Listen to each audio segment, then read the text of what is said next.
She is going straight for you. It is time for the triple Brachypelma rehouse.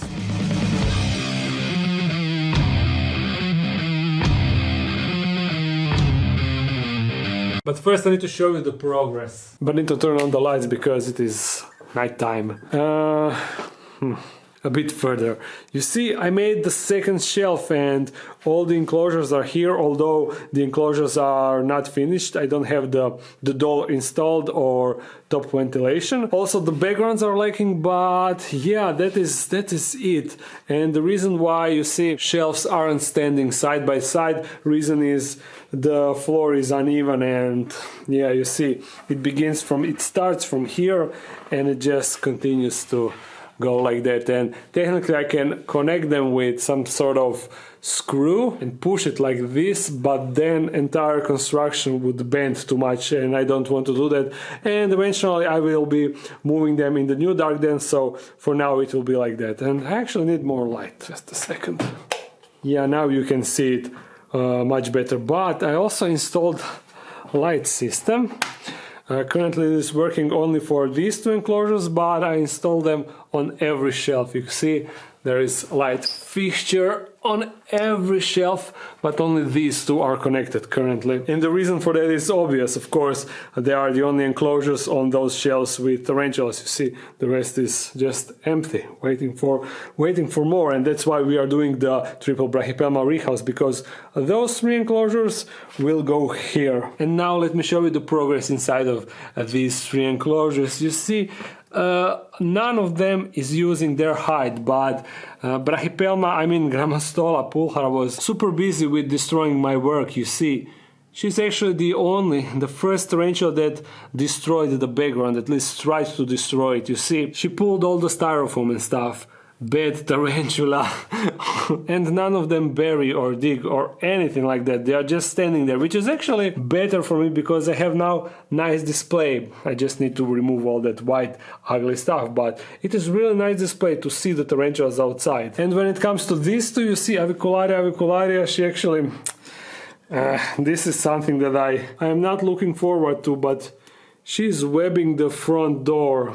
And even though I destroyed it a couple of times, she just keeps rebuilding it. She's really stubborn. I don't know why she doesn't want to move in this area. Maybe she will learn. And the Heteroscodra maculata, you see, she is not using the cork bark, of course, but she's actually hiding behind the cork bark, and she actually webbed the cork bark. From this angle it seems like she is living inside, but no, she's living behind the background. I mean behind the cork bark. Yeah, all of the tarantulas, they all are using their enclosures differently from how I imagine them to use the enclosures. And that is just how it is. Oh, and also one thing. In the comments I've seen that you noticed that I wrote fast and bolty for venom potency. That should actually go here, and over here it should say strong because they have strong venom. Yeah, that is one funny mistake, but do you like this? It will be crazy good, and doing this triple rehouse, it will bring us a step closer to that goal. So let's do this. Let me show you the Brachypelmas that we are going to rehouse. First one will be this pretty Brachypelma hamorii. She used to be Brachypelma smithi, but it is now Brachypelma hamorii, and I won't be again explaining all the stuff behind it, but you can watch some older videos in regards to that. Next one will be this freshly molted Brachypelma baumgarteni, and she is a bit nervous about it, but don't you worry, everything's going to be alright. And you see how her abdomen is really small, really narrow. Actually kind of long and narrow, right? So funny to see. Oh, hey. Or maybe she's just eager to be rehoused into new, better and bigger enclosure. It must be that, right? And the last tarantula that we are going to rehouse, I mean last Brachypelma that we are going to be rehousing, it will be this Brachypelma auratum. And as you know, this is my favorite Brachypelma, although she is now, I think, in a pre-molt, so she is not at her maximum prettiness, but you will see once she molted that she's beautiful. Yeah, let's set up the first enclosure. Now, just like for Grammostolas, this is going to be the most basic setup. We are just going to have a substrate and a cork bark hide, but it will be even simpler setup because we won't be having any twigs or any rocks inside. The reason for that is I just don't have them. I need to go out and bring some, but soon I will take care of that. This is, I think, all the substrate that we need. I want to see how this corkbark fits. If I put it like here, but I need to break it a bit. Yeah, so I can put it a bit further back. Zoom in on that. I'm gonna compress everything and add more substrate here. You know, slopes and stuff, yeah. Yeah, that's more like it. Just like I need it, you see? Perfect. Not perfect, but it will definitely work out. Now to get this fuzzer inside. And one fun fact, this is actually the first tarantula species that I've seen as a kid, and I had an encyclopedia, and that was the species that was inside, and it was only labeled as bird-eating spider, or yeah, I think that it just said bird-eater tarantula, and that's all. And it was this species, so technically it holds some emotional value, although I forget that fact sometimes. Let me bring her out, and if she's in the mood for a stroll on my hand, it looks like she is. Ooh. That was a quick burst, and I think that she kicked some hairs. But you see her abdomen, her booty, it is also huge, and potentially she's in a pre-molt also. Could easily be, so I'm pretty sure that she will appreciate having more space in that enclosure. Especially when she grows. Now, go. Nice booty. Go. What are you waiting for? Go. She is really not rushing it now, you see? Oh, having some trouble walking on dead leaves, huh? And you see, I can actually pet her without any problem. Nice! Oh, but look at that, I think that this will itch. And oh my, look at this, I didn't even spot it. This is all her fur. Crazy, she is definitely in a pre-molt. It would be cool if I managed to spot her molt on time and do a nice molting time-lapse. We haven't had a nice recording of that in a long time. But that will all change once I move into a new dark den, I mean into my house, because then I will be able to constantly check on tarantulas, and I will be in the dark den all the time. I will just come, check out what is happening, go outside, then come back. I will be checking what is happening here all the time, and right now I don't have that possibility. I mean, not right now. This whole last 2 years of me having a dark den on some remote location, I'm definitely looking forward to having all the animals in my close proximity. Oh yeah. And once again, I forgot the labels. So we are going to do that in next Brachypelma rehouse. I will label all 6 enclosures then. Now, who will be the next one? Auratum? Yeah, auratum. First, you know, substrate, a lot of substrate. There will be more rehouse videos coming. Let me know, is this getting bored? I mean boring, is this getting boring to you? Do you want me to see all this setup, or do you just want me to see them finished and not do the same thing for all the other enclosures? Because I'm slowly starting to feel that I'm repeating myself all the time, although I want to show all of this progress here, although maybe I can do more rehouses in one video and do them a bit faster so we can see more spiders in one video. Let me know, write your opinions in your comments. But the second enclosure is complete and ready for the tarantula, so let's bring her out. You see, she is also moving, she is also eager to go inside. But is she eager to stroll on my hand? That's the question. A question with only one answer. Yes or no? Tweezers? I'm gonna lift the bark.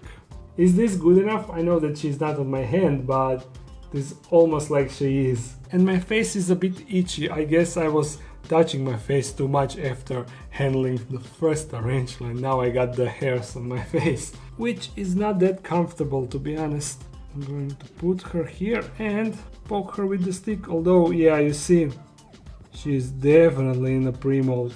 Nice. Go inside, you will have much more space there. Go. Boop, boop, boop, boop, boop. Again, booping the tarantula booty, just for fun. Come on, go. Leave that corkbark alone, please. I think that is also a reason why she is being a bit passive, because she's in a pre-molt and chilling around, relaxing.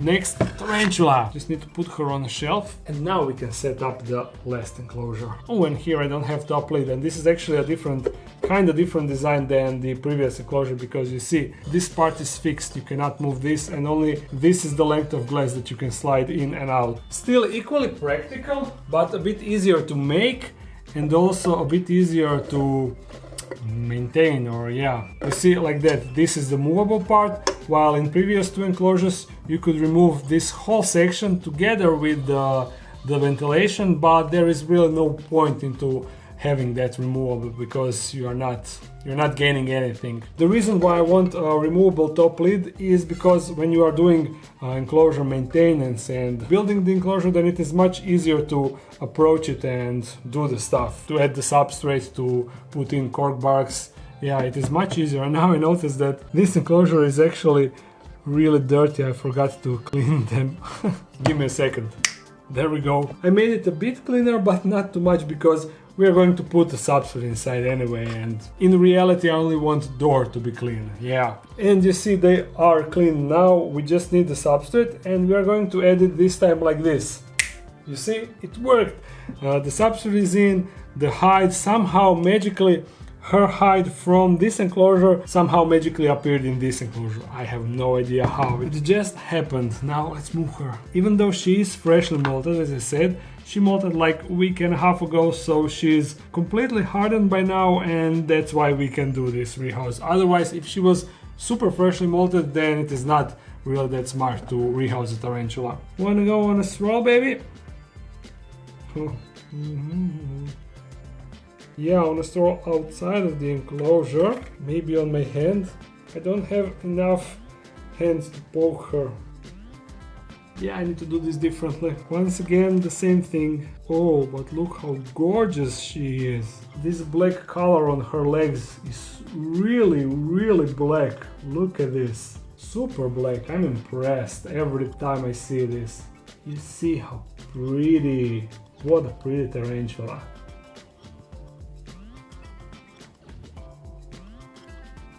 She is going straight for you. Okay, let's get her in the enclosure. Here you go, your new home. It is spacious, you see, and also you have leaves. You didn't have those, right? Exciting, exciting. So ladies and gentlemen, this was Brachypelma baumgarteni in all her glory. And oh look, will you be the first tarantula to go inside of your hide? Nope, nope, nope. But also now we realized another good thing in regards to this design. You see, when you have this piece fixed, tarantula cannot bolt straight outside of the enclosure. And usually you see what would happen. She would go there, and then she would just go outside of the enclosure. But now she cannot do that, even though I don't have front lid. Very nice, and especially because I never planned for something like that. So that is even more satisfying. Now let me get you on your new spot, and then we can do one final overview and finish with this video. And here they are, all three enclosures side by side. And now you can see that I didn't clean this front glass, and also I didn't clean this front glass, but it is actually not that dirty. And even though I did clean this, you can still see spots. Yeah, I need to be better with that. But what do you say, especially when you add these in the frame? Ooh, isn't this lit? We have Brachypelmas and Grammostolas and also arboreal tarantulas, and now here we will also have 3 Brachypelmas. In next video here I will add Psalmopeus pulcher, so also this shelf will be full, and then we will have...